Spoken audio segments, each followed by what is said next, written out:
All right, let's jump right in. We're talking about global outsourcing today, but probably not in the way you're used to.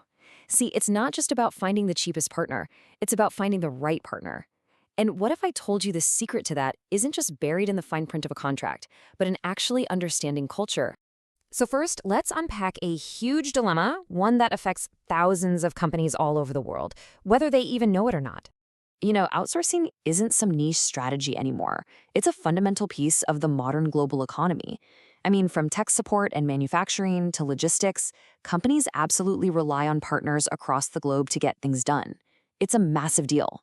But here's the real kicker. You sign the deal, you set the terms, but what if the very way you're managing that partnership is actually creating the problems you're trying so hard to avoid? What if it's secretly sabotaging the whole thing? This brings us to a huge risk in any outsourcing relationship. That risk has a name: opportunism. It's a term researchers use for, well, let's be blunt, self-interest seeking with guile. It's when a partner might deliberately underperform, shirk their duties, or even worse, take the information you give them and use it for their own benefit. That's poaching. This is the beast every manager is trying to tame. So, how do companies usually deal with this? Well, they typically pull from a standard two-part playbook. You've got the formal contract, and then you've got the informal handshake. Okay, so on one side, you have what we'll call the ironclad contract. This is all about formal contractual rules. Think super detailed service level agreements, or SLAs, with financial penalties if things go wrong and bonuses if they go right. It's about controlling behavior with cold, hard cash. Then, on the other side, you have the trusted handshake. This is all relational. It's built on stuff like cooperation, mutual commitment, and just open communication. The idea here is to align your goals through social bonds, not just the bottom line. Now, what's really fascinating is that for years, experts have been debating how these two things work together. Are they substitutes, where if you have more of one, you need less of the other? Or are they complements, where they actually make each other stronger?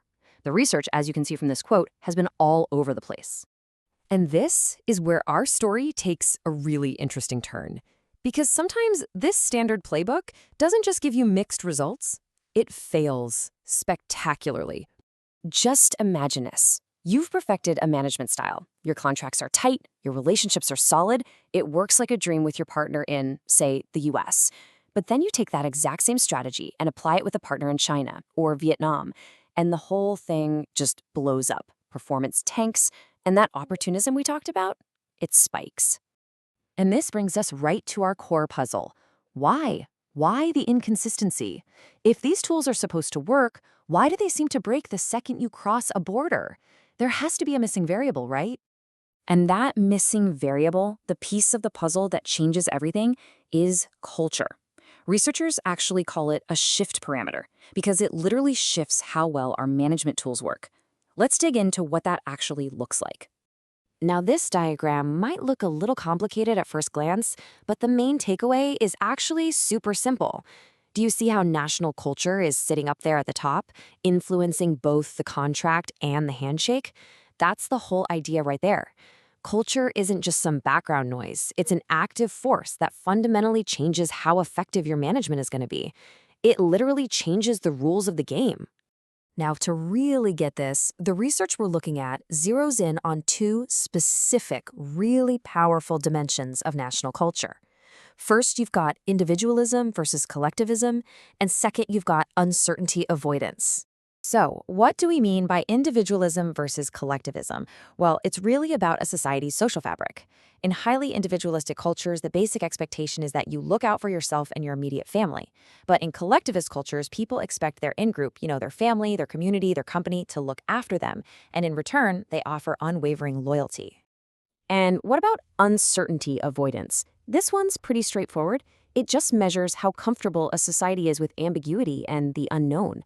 Cultures with high uncertainty avoidance, they don't like surprises. They feel threatened by the unknown, and they prefer stability, clear rules, and predictable results. In a word, they're risk-averse. Okay, so now we have all the pieces on the board. We've got opportunism, our two management styles, and these key cultural dimensions. So let's put it all together and build a new playbook, one that actually works across borders. All right, finding number one is all about individualism. The research is crystal clear on this. In cultures where people are more individualistic, more focused on what's in it for me, the ironclad contract is king. Clear financial incentives tied directly to performance, they work incredibly well because they align perfectly with that cultural norm of personal achievement and reward. But now let's flip that on its head. In highly collectivist cultures, the trusted handshake is way more powerful. Why? Because here, business relationships are seen as primarily social, not just transactional. Building trust, cooperation, and genuine social bonds is the absolute best way to reduce opportunism, because everyone's actions are guided by a desire for group harmony. Okay, now for uncertainty avoidance. What do you think happens when you try to use one of those ironclad contracts in a culture that absolutely hates risk? Well, it backfires. And the reason is that incentive-based pay, by its very nature, shifts financial risk onto the partner. And for a risk-averse society, that creates a ton of discomfort and misalignment, making that contract a much, much weaker tool. And this is exactly where the trusted handshake has a huge advantage. In those same high uncertainty avoidance cultures, a relationship-based approach thrives. It provides the stability, the long-term commitment, and the partnership that these societies value so much. It provides the very certainty and predictability they crave, which makes it a way more effective tool for getting everyone on the same page. So, after all of that, what's the big picture here? What's the main thing you should walk away with? Well, it really all boils down to one simple but incredibly powerful idea. This table basically lays out our whole new playbook on one page. Let's just run through it. In a highly individualistic culture, go with the ironclad contract. In a highly collectivist one, it's all about that trusted handshake. Now think about risk. If your partner is okay with a little ambiguity, a contract works well.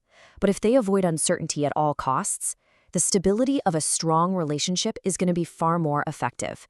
It's a playbook built on cultural fit, not just generic business logic. So here it is, the most important point of all.